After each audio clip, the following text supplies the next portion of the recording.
Olá, estamos num mais um episódio do nosso PC Vidas e hoje a gente tem uma convidada totalmente diferente de todas as outras. Ela é estilista, é linda e ela vem contribuir nas redes sociais falando sobre o transtorno de bipolaridade. Carol, seja bem-vinda ao nosso programa, muito obrigada por aceitar nosso convite. Fala um pouquinho como é que você chegou até saber do seu diagnóstico, se apresenta um pouquinho pra gente. Oi, é um prazer para mim estar aqui. Eu agradeço muito o convite. Eu queria estar aí pessoalmente, mas Também. infelizmente não foi possível. Então, o meu processo para descobrir a bipolaridade, ele foi bem extenso. Em média, leva 10 anos para descobrir a bipolaridade, porque de início você tem o diagnóstico de depressão unipolar e não bipolar. E comigo foi a mesma coisa. Então, eu já vinha com indícios da bipolaridade desde os 9 anos de idade, mas eu fui diagnosticada com depressão unipolar, depressão psicótica, né? Então, seria, na verdade, uma bipolaridade com um surto psicótico com 16 anos. Então, aí eu tive dos 16, aí só agora com 22 que eu fui descobrir mesmo que era bipolaridade. Eu fui no psiquiatra, relatei como eu relatava para ele mais esses sintomas da depressão, ele não se atentou aos sintomas da hipomania. Sim, às vezes os sintomas da hipomania ela é muito sutil e muitas das vezes, como é uma quase que boa, né? Vamos colocar uma fase um pouco Isso. melhorzinha do que a depressão, passa despercebido pelos pacientes. Você também achou que passou por essa dificuldade, Carol? Sim, eu sempre reparei que eu tinha algumas coisas diferentes das outras pessoas. Então, quando eu colocava o meu foco em alguma coisa, eu invocava com alguma coisa, enquanto eu não fizesse aquilo, não fosse a melhor naquilo, eu não tirava aquilo da minha cabeça. Que hoje eu sei que tem um nome, que é o hiperfoco. Então, eu tinha isso, eu não percebia, não conseguia distinguir. E como a gente acha isso muito bom, porque a gente tem uma facilidade melhor em fazer as coisas, em aprender, eu achava que era natural, que era meu mesmo e que o remédio estava fazendo efeito. Só que daí eu voltava a ficar mal de novo, que seria cair para a depressão. Agora você falou duas coisas muito bacanas para a gente pensar. Um outro momento eu tive uma crise de ansiedade, eu fui numa psiquiatra e em menos de 30 minutos ela me deu 3 diagnósticos. Surreal. Nossa. E aí você falou sobre a bipolaridade que leva 10 anos. 10 anos, pessoal. Por quê? Porque ele tem que ser milimetricamente analisado de forma clara e objetiva para que a gente não tenha erros, principalmente na psiquiatria, por causa dos remédios. Porque você vai tentando um monte de remédio e dependendo do paciente, diferente da Carol, que foi muito insistente em procurar a saúde emocional dela, o equilíbrio dela, muitos desistem no meio do caminho por causa disso. Mas o diagnóstico ele não é fácil de se dar. Eu acho que é um dos mais difíceis de se dar, até porque ele se confunde muito com a depressão. E os pacientes não conseguem ver essa parte do hiperfoco, né, Carol? A parte do... Sim. A parte também da euforia, porque é a parte mais prazerosa que eles acabam tendo. Então, fiquem bem ligados quando vocês tiverem um diagnóstico muito rápido na primeira sessão. Desconfia, gente. A gente tem que falar que profissionais sim, e a gente precisa ter uma qualidade de atendimento. Para vocês terem noção, a Carol levou muito tempo, aos 9 anos ela já percebia que tinha algo diferente, os pais também devem ter percebido, né, Carol? E como é que foi isso para os seus pais na infância? Eles conseguiam ter mais atenção ou foi você mais na parte da adolescência para adulta? Como é que foi isso? Então, os meus pais, eles me viam sempre mais quieta na minha, eu sempre fui assim, eu mergulhava ali nos livros e eles começaram a perceber que eu fiquei um pouco mais depressiva com o passar do tempo, mais ali na minha adolescência. Eu sempre fui muito assim chorona, eu tinha esse apelido, né? Carol é chorona. Porque eu era mais sentimental, então eu já tinha alguns sentimentos depressivos. Sim. Só que foi depois de um relacionamento abusivo que eu tive que eu desenvolvi realmente essa depressão mais profunda. E aí que até a primeira vez que eu pedi para minha mãe, para ela me levar a um psiquiatra, ela brigou comigo, falou que eu não precisava. Porque acho que esse primeiro impacto de tipo, nossa, minha filha precisa de um psiquiatra aos 16 anos. Sim. E aí, quando ela me levou e eu saí com diagnóstico de depressão psicótica, ela levou um susto também. E aí começou todo o tratamento, eles começaram a me apoiar muito. Só que eu mal sabia eu do que eu ia ter que passar ainda. Só Deus sabe o que passa, né, Carol? E agora me diz uma coisa, com a depressão psicótica, você escutava vozes? Como é que era essa parte? A depressão psicótica, eu escutava vozes, escutava as pessoas me chamando quando na verdade não tinha ninguém. Eu me lembro, assim, de um fato que eu tava secando meu cabelo, eu morava sozinha, fui morar sozinha muito nova, com 14 anos. Então eu secando o cabelo e aí eu escutei pessoas me chamando e uma pessoa passando atrás de mim. Mas eu estava sozinha no meu apartamento, a porta estava trancada, não tinha ninguém. Eu achava sempre que tinha alguém me perseguindo, então eu via pessoas, aí quando eu olhava de novo não tinha ninguém, e escutava muito as pessoas me chamando. Entendi. Você duvidava muito dessas vozes? Como é que era isso para você quando você via e não via? Para mim é como se a pessoa estivesse ali mesmo. Então, para mim é como se realmente alguém tivesse me chamado ou alguém tivesse ali. Então, quando eu via que não tinha, eu achava muito estranho. Quem foi realmente me relatar que isso era coisa da minha cabeça foi o psiquiatra, né? Juntando todos os sintomas que eu tive e porque realmente não tinha como, por exemplo, no meu apartamento fechado ali, ter acontecido o que aconteceu. Mas para tirar isso da cabeça, depois que vira uma verdade, é complicado, né, Carol?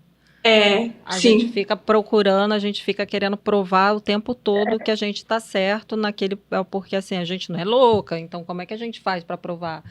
Porque a gente fica um tempo todo ali querendo provar quem está certo, sou eu ou é a pessoa que está falando que eu não tô, né? É uma luta até a gente poder aceitar, né? A gente fica em busca ainda da negação, né? E depois essas vozes melhorou, como é que foi esse processo? Com a medicação, assim, a minha medicação com a depressão para bipolaridade, ela não foi efetiva. Mas para psicose ela foi. Show. Então, assim, eu nunca mais, eu acho que depois que eu também comecei o tratamento com a psicóloga, eu não ouvi mais vozes e também não via mais pessoas. Então eu não sei se foi o medicamento junto com o tratamento psicológico que ajudou nisso. A única coisa que não ajudou foi a oscilação, que eu continuei oscilando, né, entre depressão e hipomania. Isso é uma coisa que você vai ter que aprender a lidar com a terapia, né? Vai ter que aprender a cuidar um pouco, que é uma coisa que eu falo assim, até quem não tem, oscila. A diferença pro bipolar é a forma da intensidade, né? E aí aquela questão, aprender, assim como as vozes, você também vai conseguir, a sua psicóloga já mostra assim, a grande capacidade dela, porque a partir do momento que você dilui, você coloca para fora todos os seus sentimentos ali, as vozes desaparecem, que também era muita pressão. E como você falou, você vinha de um relacionamento, óbvio que já vinha antes, gente, mas depois de um relacionamento abusivo, às vezes a gente precisa de uma indicação, de um fator para que as coisas desenvolvam. E a partir dali que ela começou a entender todo um processo dela, que era um pouco mais além daquilo que ela imaginava. Não é, Carol? Como é que foi isso para você? Sim, assim, acho que foi um ponto ali que explodiu, foi esse relacionamento que eu tive. Porque ele era um relacionamento abusivo, tanto físico quanto psicologicamente. Então, a minha mente ela já vinha desenvolvendo. Então, assim, sabe aquilo de eu tenho a predisposição, vamos ver se vai explodir ou não. Ali foi que a minha mente não aguentou. E depois desse relacionamento, foi eu acho que foi um divisor de águas entre a Carol antiga e a que a Carol nova, tudo que eu teria que lidar. Machuca mais pura, né? Machuca Nossa, mais pura. É muito interessante. Sim. E a dependência emocional que a gente desenvolve também. Porque é engraçado. Ele me fazia muito mal. Mas a dependência emocional que eu tinha dele era surreal. Era como se eu não pudesse viver sem ele. Era, assim, duas coisas opostas, né? Que pareciam não fazer sentido. E foi por Deus, assim, que eu consegui me desvencilhar, assim, terminar com ele mesmo. Eu fico imaginando como que o psiquiatra, no momento, ele não conseguiu... Olha, outra coisa, gente, como é engraçado, né? Nesse momento, se o psiquiatra não tem uma boa escuta, colocarei ela como borderline. Certo, Carol? Por causa dessa dependência afetiva, que foi o que acometeu ela levar ela a buscar tratamento. Então, assim, na primeira escuta, se a gente deixa a primeira dor atravessar a nossa escuta, ela é muito difícil para a gente entender o que tem dentro de um contexto total. A gente fecha nossos ouvidos, tanto como profissionais. Então, assim, a gente tem que estar muito aberto, que nem tudo que se fala na primeira sessão, na primeira episódio, é realmente a dor existencial, né, Carol? Você passou por isso, você sabe. E isso é tão verdade, porque a maioria das pessoas que estão ali nas minhas redes sociais, elas falam, eu acho que você é borderline, eu acho que você é borderline. Só por ver, assim, um vídeo ou um relato meu. Só que a minha psicóloga e o meu psiquiatra, que tem todo o acompanhamento, eles falam pra mim, você não é borderline. Sim. Então, pra você ver como o especialista, ele tá ali a fundo, né? Sim. Ele tem que estar atento, senão comete erro mesmo. É porque você tem um lado, e que me encantou na internet, que eu fui te catar lá, você é muito meiga. E você tem o seu lado mais depressivo, ele é muito aflorado, e você aprendeu a colocar beleza nele. Então as pessoas romantizam, né? Acaba levando um pouco como se fosse o bipolar, ou borderline. Mas é para vocês entenderem, gente, que é tão sutil uma coisa para outra que parece assim, é uma discrepância. Não é. É muita coisa pequenininha fora da curva que faz a grande diferença. E você vê se muitas das vezes várias pessoas reafirmando que ela pode ser border, que ela se questiona os profissionais. E os profissionais ali estão muito atentos a todos os sinais, né? Quantas medicações você, Carol, teve que tomar e que não foi eficaz para o tratamento? Quanto tempo você ficou nessa luta aí? Olha, assim, primeiro, né, a parte do tratamento errado foi dos 16 aos 22, tomando uma medicação que não fazia efeito, né? Não fazia. A gente, nesse meio, ficava trocando para ver se dava certo algum, mas como não estava tratando a bipolaridade, nenhum dava certo. Mas eu nunca desisti. Quando veio o diagnóstico, o meu primeiro impacto foi com um remédio que me fez muito mal. E então esse primeiro contato com um remédio para bipolaridade me fez, assim, judiou de mim de verdade, assim, de ter que ir para o hospital. E aí vieram muitos outras tentativas de remédios, e um não dava certo porque dava um efeito colateral, o outro dava outro efeito colateral. Então foi nessa. E eu sempre batia muito na tecla de não desista até encontrar um que vai dar certo, porque a gente busca estabilidade. E assim, eu sou muito obediente ao psiquiatra e ao psicólogo. O que eles falarem para eu fazer, eu vou fazer. Porque se alguma coisa é para dar errado, pelo menos da minha parte, não foi. Isso daí. E uma das coisas que te ajuda muito a você ser obediente é o hiperfoco, né? Que eu acho que foi uma das habilidades que você trouxe para o lado positivo, muito construtivo seu. Até porque, até os seus vídeos, a forma que você se expõe, poderia te dar formas melindrosas de sair da internet e você se mantém ali. Eu acho isso fantástico. Primeiro porque você passa a informação para as pessoas de uma forma como paciente, como uma pessoa que é uma cidadã normal, comum, como todas as outras pessoas, que tem um processo, que tem um transtorno, que ele pode até as pessoas dizerem que não tem cura, mas eu acho que quando a gente consegue abraçar, acolher e cuidar, tudo se entra numa normalidade, e é isso que a gente tem que procurar, é o equilíbrio das coisas. A gente não quer saber se existe cura, se não tem cura, o importante é como que eu vou viver com isso. E isso você tem mostrado de forma muito responsável, muito acolhedora, trazendo as pessoas, mostrando sua vulnerabilidade, que é tão difícil as pessoas tirarem essa máscara, né, de que eu sou perfeita, de que eu sou boa, e você coloca ali todas as suas dores. Eu acho muito bacana, porque tem ajudado muitas pessoas, sim. E quando você bate na tecla e você fala, não, eu sou bipolar, sim, não sou border, eu não tenho TDAH, eu não tenho essa depressão, eu tenho a oscilação, eu tenho hiperfoco, e é isso que me ajuda muito a contribuir. Agora, quais são um seguidor fez uma pergunta seguinte: quais são os sintomas que você enfrenta durante o episódio depressivo? Olha, a primeira coisa que eu vejo que eu posso estar caindo, né, é a falta de motivação. Então, assim, tudo que antes me dava esse gás, essa motivação para viver, já não faz mais sentido nenhum. Então, eu já vou baixando, eu começo a ficar muito cansada, eu quero dormir. Então, o tempo todo eu quero a minha cama, eu quero dormir, não tenho vontade de socializar.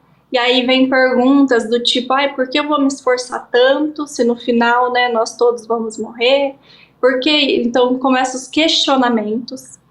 E aí começa aquele aperto no peito, solidão. E aí me vem muitas vozes na cabeça, né?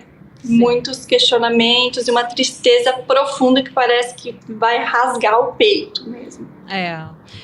E assim, a pessoa que está do lado de fora não consegue nem mensurar 1/3 do que a pessoa está sentindo. Mesmo você demonstrando em vídeo, ainda é 1% do que as pessoas conseguem ver, né, Carol? Da intensidade. É muito forte, muito intenso mesmo. Parece assim que é como se eu tivesse presa dentro de mim mesma. Eu tô sufocada, sabe? Vontade de pegar a mão e arrancar essa bola preta que tá sufocando. Como expressar em palavras seria tentar falar assim, sabe? Porque é muito forte. Sim. E quais os sintomas da hipomania, assim, que você consegue ver, que você enfrenta, que é sempre mais, assim, recorrente? Os sintomas da hipomania, o que vem muito forte para mim, que eu sei que eu tô em hipomania, é sempre um foco. Eu foco em alguma coisa e aí eu quero só estudar sobre aquela coisa, fazer aquela coisa, compulsão por compras. Então aí eu começo a comprar tudo referente ao meu foco. Então, se eu foquei em academia, eu quero comprar roupa de academia, suplemento, começar a comer saudável. Então, é tudo referente àquilo. E aí, a minha vida é em torno daquilo. Então, esse é o que mais... E assim, né? Fico muito ativa, muito disposta, quero fazer tudo. Não sinto sono, acordo mais cedo, vou dormir mais tarde. Tudo isso. É uma das fases que a pessoa que tem o transtorno até mais gosta, né? Infelizmente. Sim, comparado ao outro. Não tem um carinho, né? Uma pausa. Até umas fériasinha para o meu cérebro voltar a se reconectar. Agora, Carol, vou dedurar aqui você, que eu vi nas suas redes sociais, que você é casada, apesar dela ter passado por um relacionamento abusivo. Ela é profissional, ela é estilista, e me conta um pouquinho como é que a bipolaridade transita, tendo o seu lado profissional primeiro. Como é que foi para você dentro do trabalho isso? Teve muita dificuldade? Como é que foi? Bom, é um pouco complicado quando eu tô na fase depressiva, porque aí eu não tenho estímulo. E eu trabalho com criatividade. Sim. Então eu preciso estar criativa para desenhar. E quando eu não tenho estímulo, eu fico apagando. É como se é realmente um ciclo vicioso, eu não consigo, fico patinando, não consigo sair do lugar. Então, meu lado criativo é muito difícil, quase não sai nada. Então, é exaustivo. Eu tento, assim, se eu tenho realmente um prazo a cumprir, se eu tenho algo que eu preciso entregar, eu vou ter que dar um jeito. Mas se isso pode esperar, eu vou esperando, eu vou adiando. né? Quanto ao eu ser estilista, eu tenho mais facilidade porque eu trabalho, tipo, eu sou a minha chefe, né? Aí, quando do lado da hipomania, é excelente para o meio profissional. Porque daí, nossa, eu posso ficar o dia inteiro sentada ali na mesa fazendo, eu vou fazer a melhor coleção da minha vida. Então, realmente, isso é ótimo. Agora, assim, na parte da manhã, eu estou trabalhando em outro ambiente, em que eu estou confeccionando joias. E lá eu tenho contato com outras pessoas. Então, eu vejo que na minha fase depressiva, eu fico mais quieta na minha, não converso com as outras pessoas e não vejo a hora de ir embora e deitar na cama. E na hipomania, eu não paro de falar, tagarela, e sou mais produtiva. Sim. Então, essa é a diferença dos dois polos, daí de eu trabalhando sozinha e também com outras pessoas. E é mais difícil, assim, eu acordar para ir trabalhar também na depressão. É bem complicado, né? E como é que é em casa com o marido? Conta um pouquinho. Eu falo, tadinho, meu marido. Meu marido, ele é maravilhoso. Ele já virou PhD na... Gente, vocês querem saber o que é bipolaridade? Conversa com o marido dela. Ele acompanhou todo o processo. A gente tá junto há 5 anos e meio, né? Morando juntos há 5 anos e meio. E, assim, ele sempre foi muito carinhoso e sempre quis entender muito o que era isso que eu estava passando. Então, na minha fase depressiva, eu sempre quero ficar mais na minha. Eu choro muito, eu falo coisas pesadas para mim mesma. Então, às vezes, eu até chego a querer... Hoje em dia não, mas no início eu queria me machucar. Então ele sempre ficava atento, sempre pegava na minha mão, porque eu apertava muito as minhas mãos e acabava me machucando, me cortando. Ele abre a minha mão, ele, se precisa me dar o meu remédio calmante, ele me dá, ele fica comigo, me abraça e sempre tá ali me ligando se ele não tá perto de mim. Na fase da hipomania, ele sofre com o meu estresse. Porque na hipomania o estresse ele é absurdo, ele não pode mastigar do meu lado que dá vontade de voar nele. Assim, gente, é um pico muito alto, então a gente tem que tentar se controlar. Muito assim. Então ele, tadinho, fala, é um anjo. Na verdade, eu falo assim, são seres que sabem ter habilidade. Foi uma boa criação que ele teve, porque assim, ter sensibilidade, né, é bem legal. Eu dou parabéns à mãe dele, depois os pais dele, e depois para ele também, porque... E depois por você, né, Carol? Você é linda, você é uma fofa, então não tem como se apaixonar por você. Então, assim, você não é a bipolaridade. A bipolaridade faz parte de um pedacinho seu só. Então, assim, dentro de um contexto existe a Carol aí que é uma excelente pessoa e que ele deve ter visto muito mais isso do que, sim, o transtorno em si. Entendeu? Eles são pausas na cabecinha dele. E me conta uma coisa, já pensaram em ter filhos? Então, eu ainda sou muito nova, né?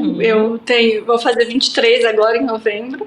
Então, pra gente ainda tá muito novo, mas a gente sim, o meu sonho é ser mãe, sou apaixonada por bebê, por criança, e sim, a gente espera ter filhos, e vai ser aí uma novidade no mundo da bipolaridade pra mim, assim, quando eu pensar em engravidar, né? Tem uma escritora, TBT, da Terapia Cognitiva Comportamental, que ela escreveu um livro falando sobre todos os episódios. E aí ela conta cada processo de melhora, a caída dela. E depois que ela foi mãe, ela conseguiu equilibrar bastante, assim, a ponto de quase zerar.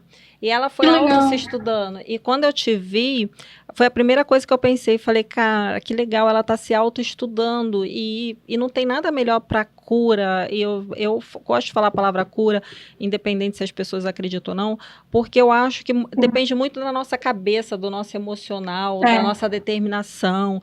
E você é uma pessoa que se dedica e não perde. Você pode ter a depressão, ela te derrubar.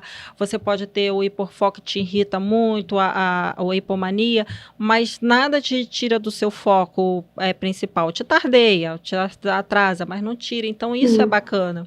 E eu acredito muito que claro que depois que a gente é mãe, muita coisa muda. Então, fica calma, porque você está estudando e eu acho que tem muita coisa para você ver de novidades aí, porque você é bem dedicada e não tem como você não ver. Pelos meus anos de experiência, eu já vi muita coisa também. Eu acredito que você também vai experimentar essas coisas positivas. Vai vir os retornos para você, pode ter certeza.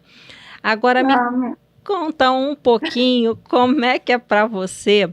E seus pais, como é que ficaram quando souberam do transtorno, da bipolaridade? O que eles pensaram no princípio?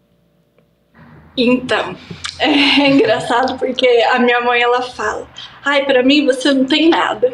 Então... É uma fofa. A mãe dela é uma fofa, né? Ela fala assim: ai, pra mãe você não tem nada, você é normal. Não que a gente não seja, mas assim, né? Não tem nenhuma doença mental.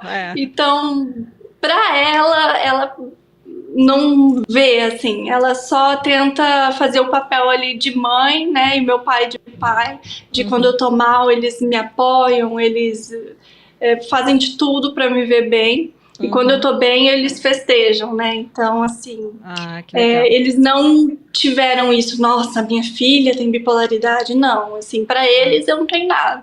Sim, coisa de mãe, né, de pai, né, não tem jeito. Né? Os filhos sempre vão ser perfeitos, independente de qualquer imperfeição, não tem jeito. Você vai passar por isso, fica tranquila. Você vai saber o que é isso. E então, assim, quando você soube do diagnóstico, você também já estava morando sozinha, não? Como é que estava? Porque foi muito recente, né?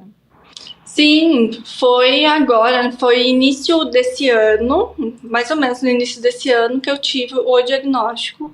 Então, para mim, é recente, mas ao mesmo tempo eu já aprendi muita coisa, porque começou tudo a fazer sentido, né? Sim. Então, o primeiro impacto ali do diagnóstico foi um susto. Eu falei, meu Deus, agora... Assim, eu sou bipolar, não parecia eu sou a Carol que tenho bipolaridade, parecia eu sou bipolar, eu tenho uma doença, e agora?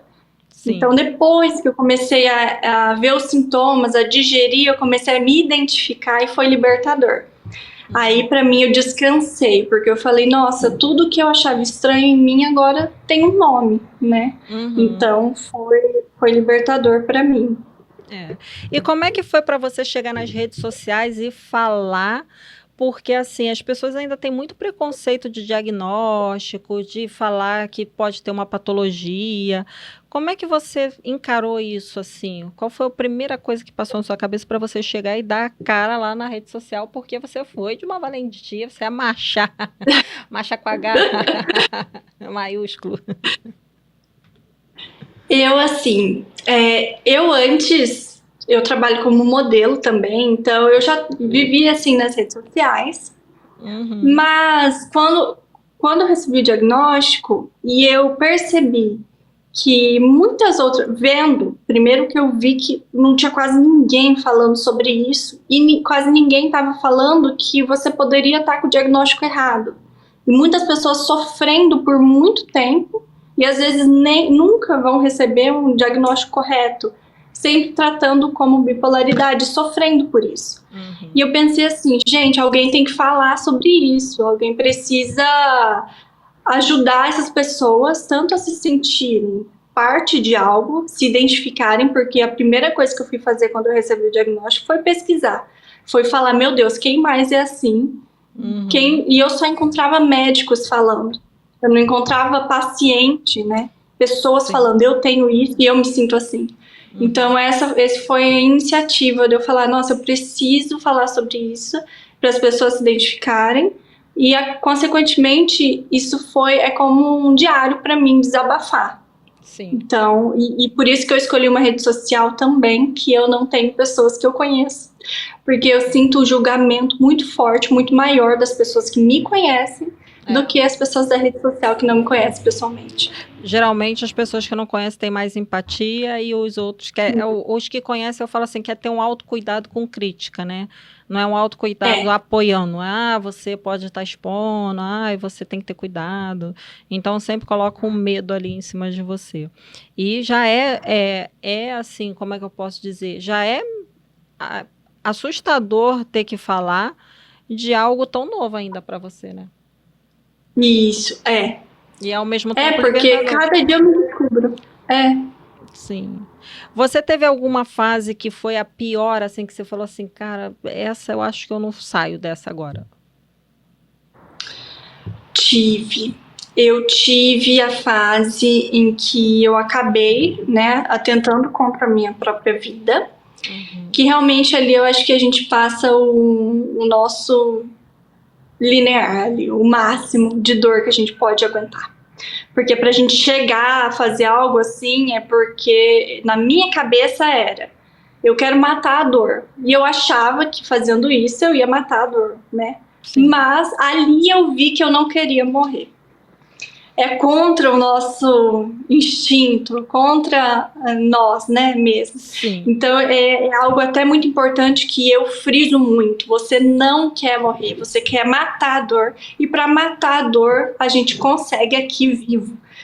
Porque quando a gente se vê morrendo, a gente bate o desespero, né? Sim. Então eu acho que ali foi uma das piores fases que eu passei. Sem contar com a época também da pandemia, em que eu fiquei muito doente e foi o causador de muitos outros traumas na minha vida. Caramba, imagino.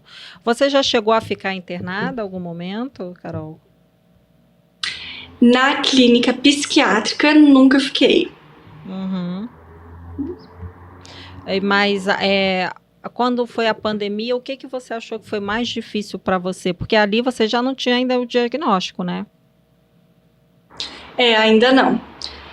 Na pandemia, eu fiquei com um trauma muito grande de estar doente. Então, o meu psicológico, eu não sei se o vírus fez isso, de aumentar a depressão, que já não estava sendo tratada corretamente.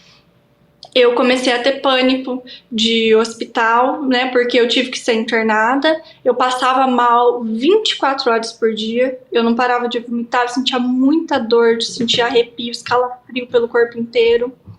E eu tava sozinha numa kitnet, né, então não tinha nem janela, tinha uma sacada pequenininha, então é como se eu tivesse trancada dentro de uma caixa sozinha.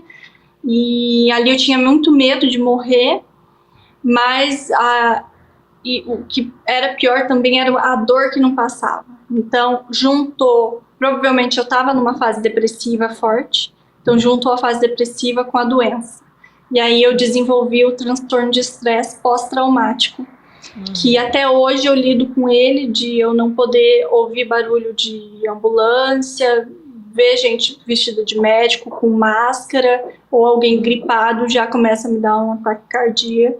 Porque me lembra tudo que eu passei. Você é de qual cidade, Carol? Eu sou de Maringá, no Paraná. E como é que é para você hoje ir ao médico depois dessa parte, assim? Para você ainda é meio confuso, isso ainda é uma coisa que causa um pânico ainda em você?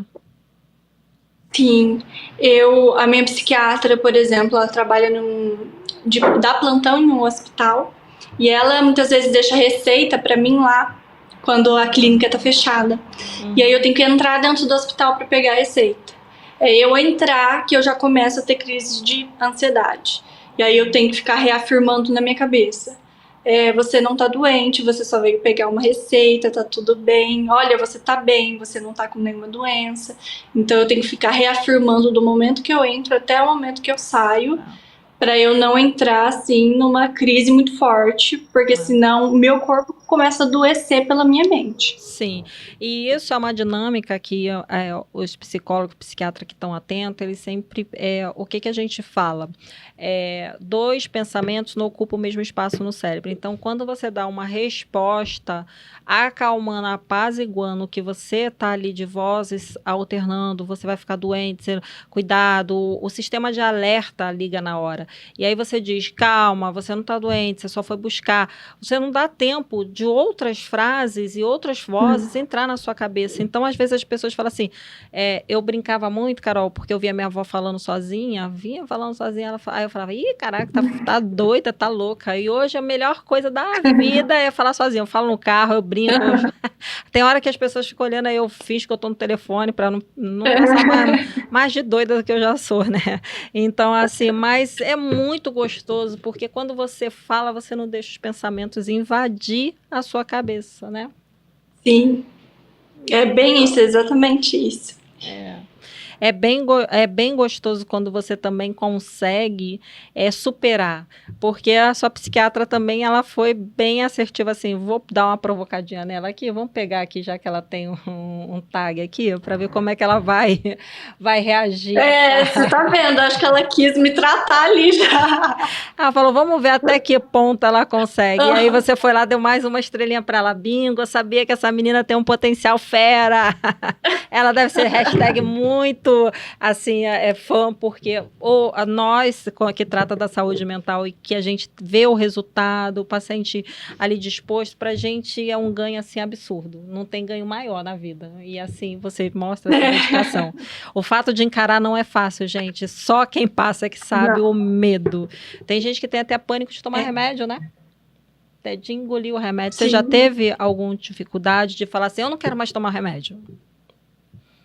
Eu já tive que eu queria, de qualquer forma, ficar sem tomar o remédio. E aí a minha mãe disse pra mim, né? Assim como o seu pai, que tem pressão alta, precisa tomar o remédio para não morrer, você precisa tomar o remédio. E aí eu passei a ver o remédio de uma forma diferente, porque parecia que não era assim, eu tô ali fazendo um tratamento. Parecia assim, algo diferente para mim, que eu precisava passar por cima daquilo e eu queria simplesmente não tomar mais remédio, era um problema para mim. E depois que eu ouvi essa frase da minha mãe, eu passei a pensar de forma diferente, de tipo, é só um tratamento. Ele tá tratando o coração, eu tô tratando a minha cabeça, é um órgão do mesmo jeito. Sabe, porque a gente passa, é o preconceito, né? E a autossabotagem, né, Carol? Porque a gente fica o tempo todo achando que a gente pode conseguir soluções mágicas. Hoje eu acordei bem, não vou precisar mais de remédio, daqui pra frente eu vou dar conta. Eu vejo muitas pessoas, até colocando agora na rede social também, falando sobre, eu parei da noite pro dia de tomar o remédio tal. Não vou falar aqui porque eu não sou adepta a falar de remédio. Mas aí começa, primeiro dia não senti nada, segundo dia, aí o terceiro a pessoa some. Você já sabe, já teve o efeito, né? Não tem como. Não pode. Exatamente, tem que ter responsabilidade. E nesse momento, olha como que a família é importante, porque a mesma mãe, vamos lembrar lá que a Carol falou, que falava para ela que ela não tinha nada, foi a mesma mãe que nesse momento teve a responsabilidade de falar assim, não, filha, é melhor você tomar, se cuida. Eu gosto de usar a palavra assim, toma um pontinho de amor, porque a partir do momento que você toma algo que vai te favorecer, você tá se cuidando, se amando, né? E isso que é importante. Sim. E depois que engole, gente, eu vou dizer para vocês, é como se você tivesse ido para uma academia, vencido uma maratona e falado assim, eu consegui, eu dou conta. É muito gostoso. Porque tem pessoas que não conseguem nem imaginar o tamanho da angústia que dessa questão. Por isso que eu trago muito um podcast falando sobre a psicologia, sobre a questão da saúde mental, porque as pessoas passam e tem muita informação truncada, muita gente usando de forma errada e irresponsável. E quando a gente vê pessoas usando de forma responsável, com autocuidado, mostrando o seu lado, mostrando suas vulnerabilidades, de uma forma qualitativa e acompanhada como você, é uma coisa que traz uma psicoeducação para as pessoas. E isso é muito importante. Você teve algum momento na rede social que você falou, não quero mais fazer parte disso? Dessa rede social? No TikTok eu fui muito abraçada. Eu vi que muitas pessoas se identificaram, né? São pessoas que eu não conheço pessoalmente. E lá eu tive algumas pessoas que falaram coisas grosseiras, coisas realmente do preconceito, né, geral da sociedade. Mas como eu já escutei muito isso pessoalmente, eu relevei e falei, ela só não possui esse conhecimento, porque ela não vive isso, e tá tudo bem, eu sei que isso não me pertence. Mas quando a gente fala de pessoas que convivem com a gente, é mais doloroso o negócio. Então, do Instagram, eu parei de postar. Eu, inclusive, postei um vídeo falando do transtorno bipolar, depois nunca mais postei, porque eu não me senti acolhida, né? Eu senti um ar de julgamento, um ar de até ela é louca.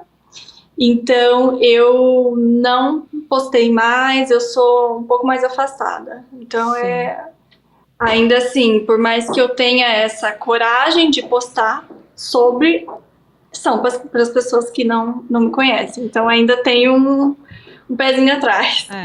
E era para ser o contrário, né, Carol? As pessoas que nos conhecem abraçar no dito popular. Isso também é um tema muito legal para a gente pensar, Carol, porque assim, as amizades, na hora que a gente mais precisa, ou conhecidos, não precisa nem ser amigos. Se você não gosta da pessoa, tem o mínimo de empatia, respeito, educação. E muitas das vezes, quando você estava falando, me veio muito assim, ela está fingindo, ela está criando um personagem, porque as pessoas preferem acreditar na ignorância do que entender que a pessoa pode ter saído aos 22 anos e ter descoberto uma patologia e tentar ajudar as pessoas. E não tem força. As pessoas tentam minar nossas forças, principalmente a que a gente gosta e tem carinho, ou então tem só conhece e faz muito mal pra gente, é tóxico, é de relações muito tóxicas, são pessoas às vezes que faz parte da nossa infância, colegial, a parte de relacionamento que você fala assim, por que essa pessoa tá fazendo isso? E faz.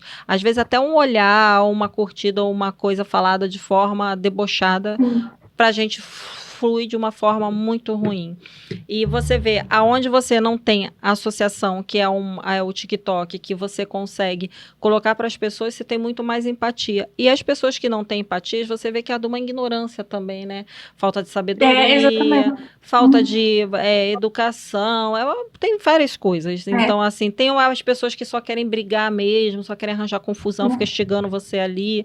Fala para elas, Carol, eu sou medicada, lá em casa eu brinco muito, eu vou tomar meu medicamento para não pirar, eu sou medicada, eu já tomei meu medicamento, então não adianta que eu tô blindada, pode vir, né, Carol?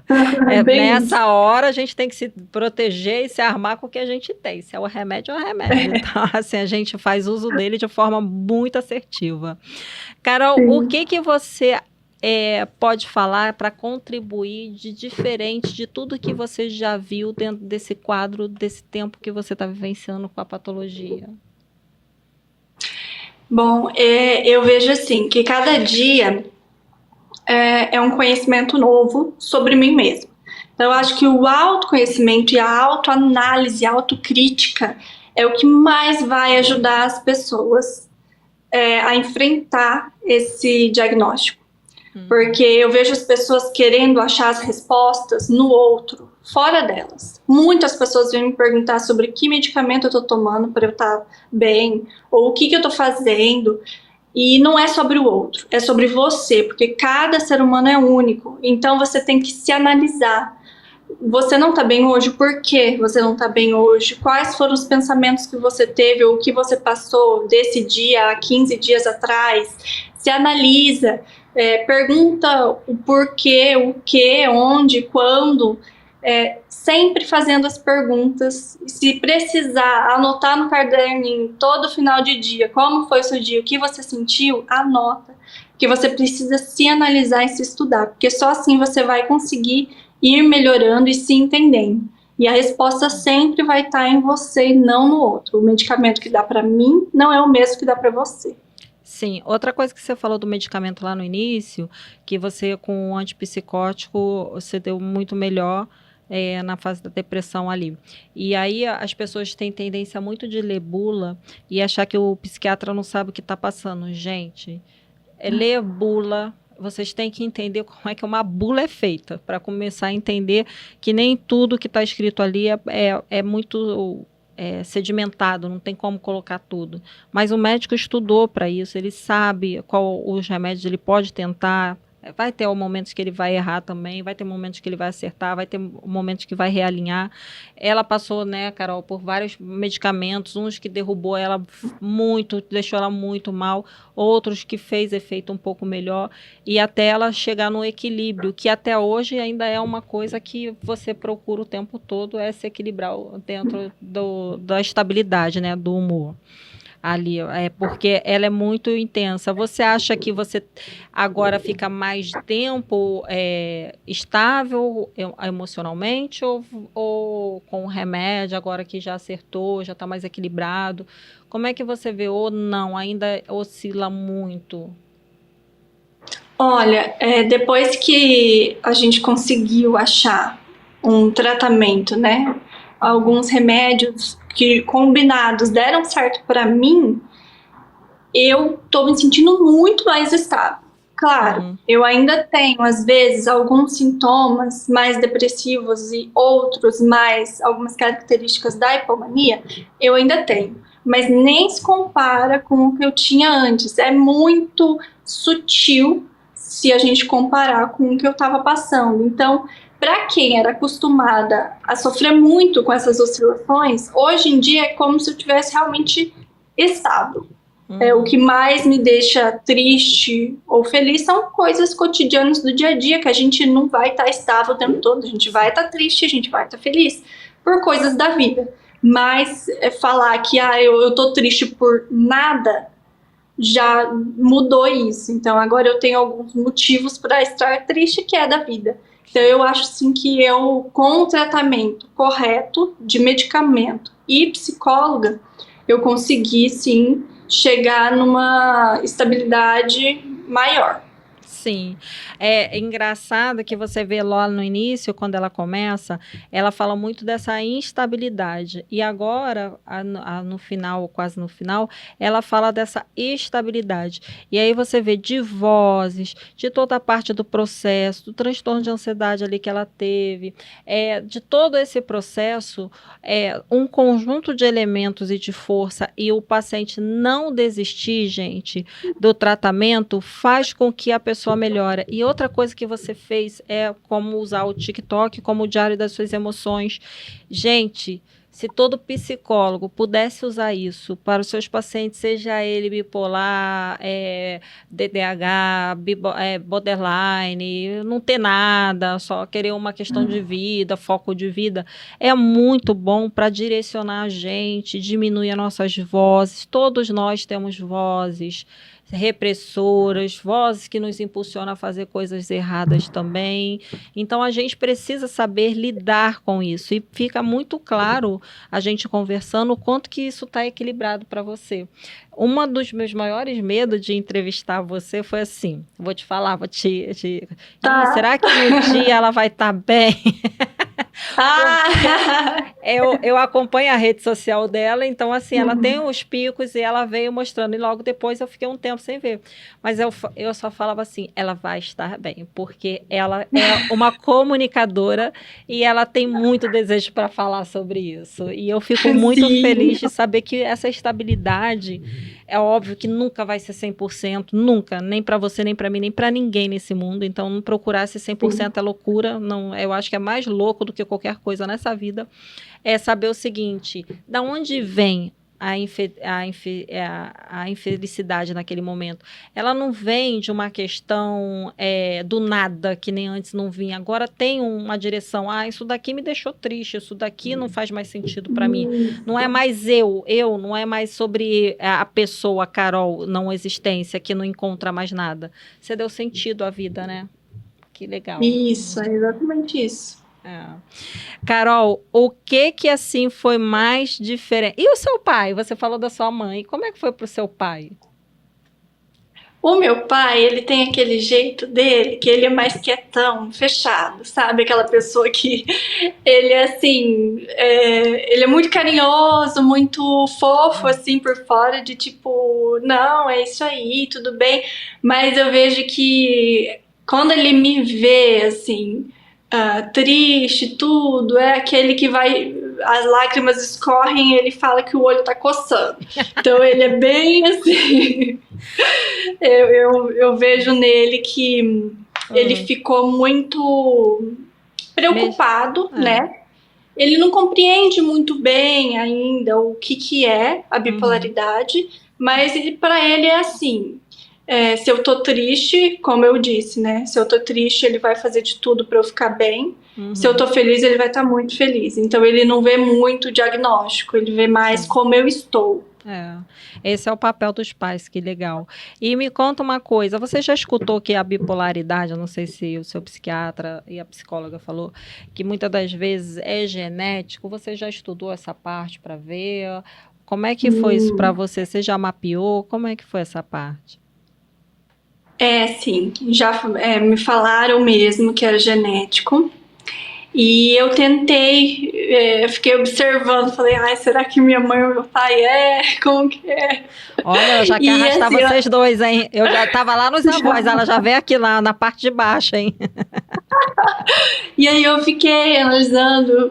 Só que é muito complicado, é muito difícil, né, a gente chegar a uma conclusão, porque na minha família, a minha mãe, por parte de mãe, tanto ela quanto os meus avós, a minha tia, eles têm um tratamento com ansiolíticos, né? Alguns com depressivos. Então, algum deles pode ser que, ao Sim, invés de depressão, tivesse ali a bipolaridade. sim. Eu não sei dizer para você, não sei falar, tal pessoa é bipolar. Uhum. Mas eu creio que seja ali por parte da minha mãe, que é esse histórico de doença mental. Sim.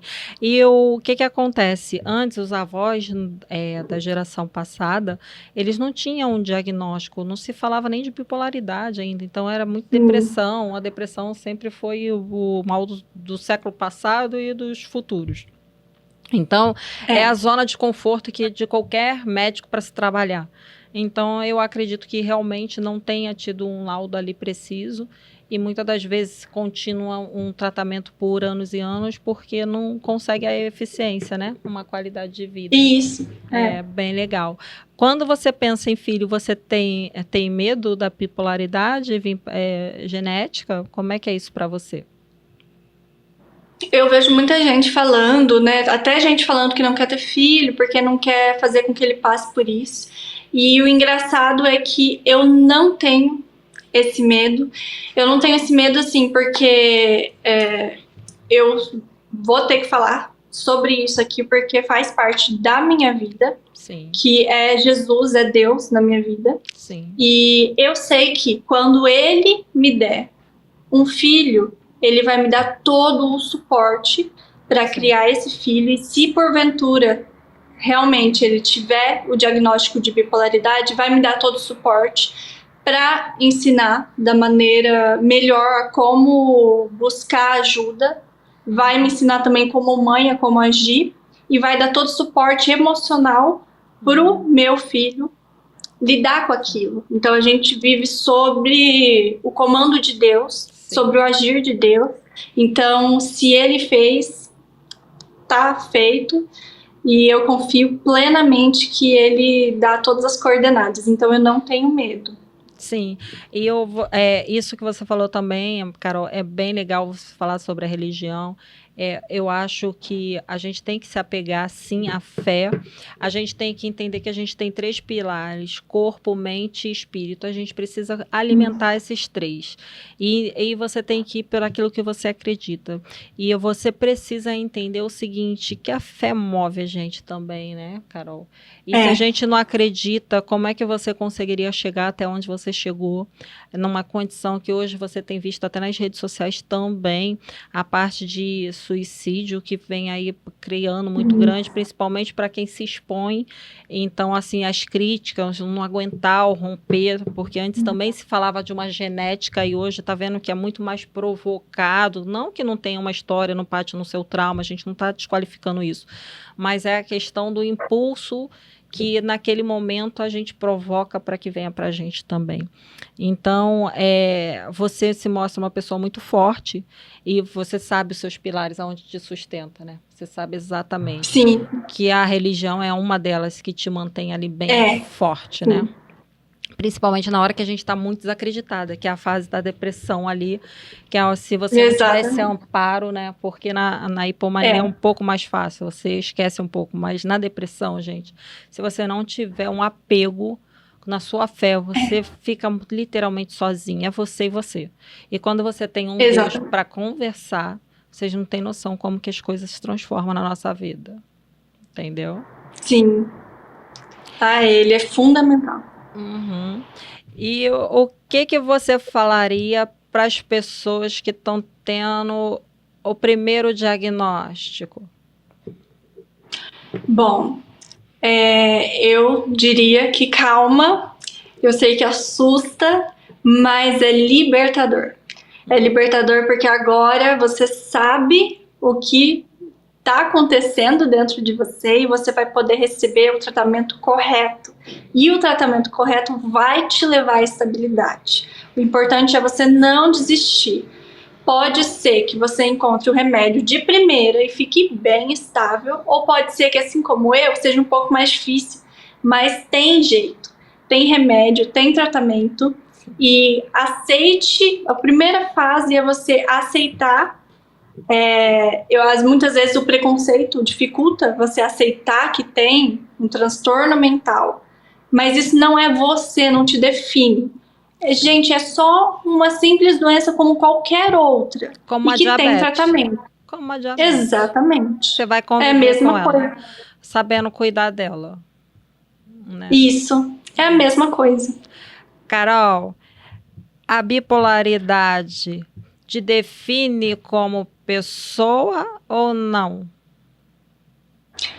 Olha, é muito difícil a gente pensar quem é a Carol sem a bipolaridade. Porque, assim, eu cresci no meio dela. Então, é um tipo emaranhado. Então, pensar quem é a Carol sem a bipolaridade é um processo que eu tô tentando fazer.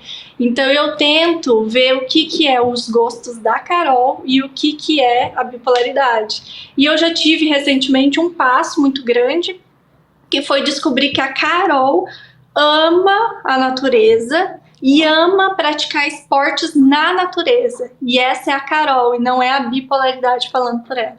Então, descobrir isso me conectou muito comigo mesma. E eu vi que fazer essas coisas me dá algo que eu não sinto quando eu tenho um hiperfoco. É algo diferente. Sim. Então, eu até instigo as pessoas a praticarem as coisas e verem se elas sentem esse algo diferente, para ver realmente que é um pedacinho delas ali. Sim. Você sabe que a natureza, para mim, ela é onde eu vejo Deus. Aqui, como tenho praia perto e tenho também a parte da mata, os dois encontros, para mim ali eu vejo a força, a fé, o mover, a vida. Porque se uma planta consegue ter uma beleza meio de um caos e o mar ter tanta força, a gente encontra as nossas. Né? Sim, com certeza. Eu procuro, assim, pelo menos uma vez na semana, estar em meio à natureza. Eu e meu marido, a gente tira um dia da semana pra gente estar no meio da natureza, porque isso dá um gás, assim, pra gente. Sim, que legal. E outra coisa, quando eu te fiz a pergunta se te define, ela define hoje o quanto você está se conhecendo, mas ela não te limita, seria a palavra. Não. Eu sou funcional, eu tenho profissão, eu trabalho, eu faço atividade, eu tenho minha crença, eu tenho minha rede social de apoio, eu tenho uma rotina, tenho família, marido, como todas as pessoas comum.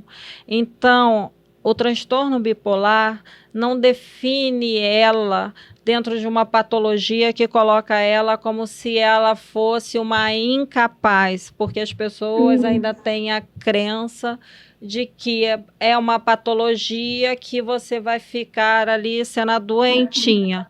Não, isso deu mais força para ela, para ir atrás, para conquistar, saber quais são os impasses que ela tem, se é da doença, se é dela, o que ela pode. Então, ela consegue conhecer muito mais ela e todo o processo em volta dela, que é bem legal, né, Carol?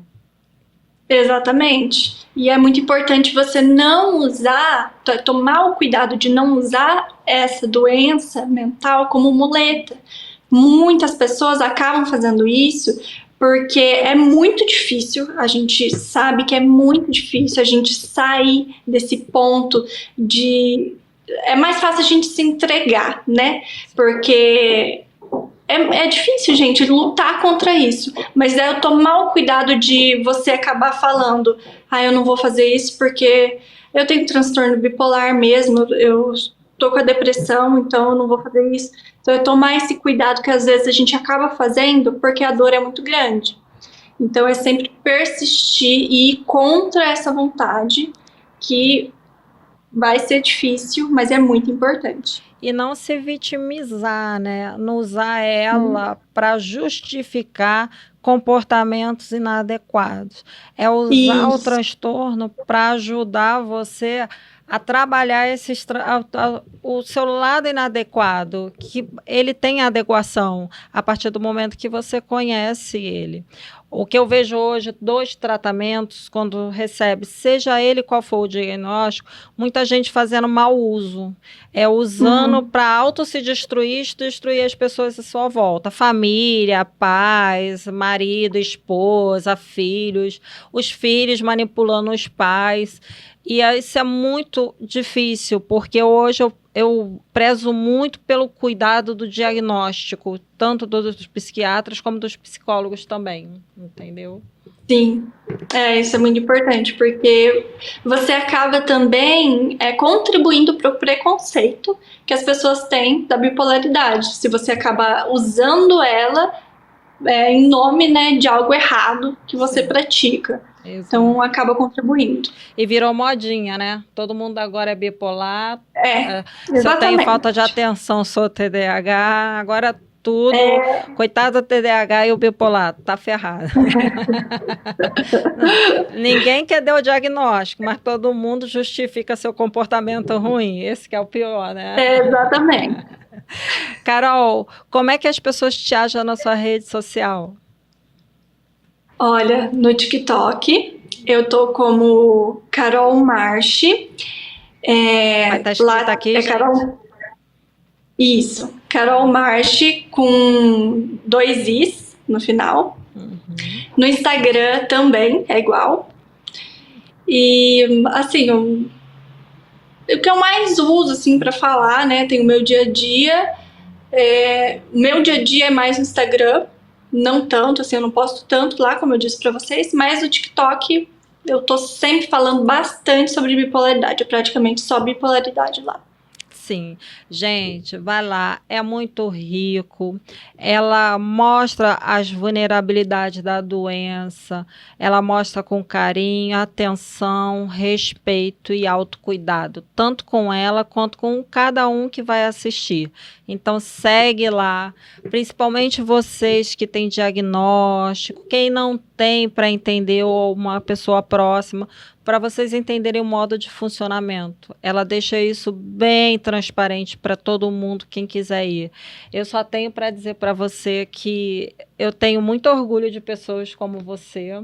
Tenho mais orgulho da rede de apoio que você tem, porque assim a gente também parabenizar o profissional de saúde, porque não é fácil. chegar até onde ela chegou, só ela sabe o caminho junto com os profissionais que ela teve. E o carinho e o autocuidado que ela vem passando para vocês. Então, não esquece, vai estar no link aqui embaixo e ela vai estar divulgando também para vocês. Então, vem com a gente. Carol, muito obrigado. Você quer deixar alguma frase, alguma fala para gente? Primeiramente, eu que agradeço muito. O que você faz aqui é muito importante para gerar tanto conhecimento para as pessoas, né? Para as pessoas que acabam tendo essa ignorância, para quebrar esses preconceitos que tem com as doenças mentais. E o que eu realmente digo para as pessoas é praticar esse autoconhecimento constante, que é isso que vai ajudar elas a evoluírem cada vez mais no tratamento. É isso aí. Muito obrigada, Carol. Eu ficaria aqui mais Obrigada 2 horas com você. Uma delícia falar. Eu também. Eu sou apaixonada pela saúde mental e sou muito mais apaixonada pela evolução, que você é uma pessoa que está aqui mostrando para gente Obrigada. que a gente tem sempre esperança de um dia melhor. Muito obrigada. Foi um prazer. Depois eu deixo lá o livro para você ler sobre a história Tá bom. dessa psiquiatra que é fantástico. Vai ser muito Deixa legal para assim que eu você. quero. Tá bom? Um abraço. Um beijo. Tchau, tchau.